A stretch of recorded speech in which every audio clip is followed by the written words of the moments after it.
And then there's another subtle belief that if I don't believe there's a God, then I'm actually not accountable to him. That's actually absurd. Stop it.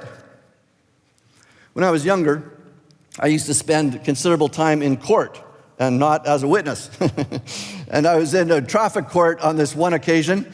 And I thought I had it bad, but they read off the charges of the guy in front of me, and it was actually bizarre. It was one of the funniest things I'd ever heard. So he had left downtown, and he actually drove down the wrong side of one of the roads. He was speeding downtown.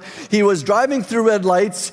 He actually jumped one curb. Then he went into a residential area, and he was driving 120 kilometers an hour in a 50 zone, and he actually drove through a park. When he finally got to his cul-de-sac, he drove across his neighbor's lawn, he drove through the fence, and eventually skidded up to his driveway, at which point he was surprised to see an unmarked police officer car behind him who rapidly arrested him.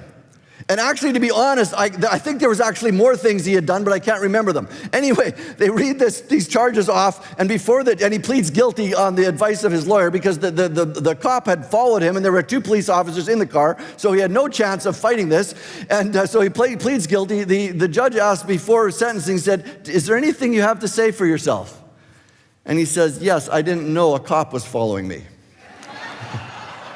And so she said, "Is that the way you usually drive home?" And then he was sentenced. You see, that line of thinking, if I don't believe something, I'm not accountable for it, does not work in any other area of our life. So my point to you, if you're a skeptic and if you haven't taken the time to figure it out, stop it.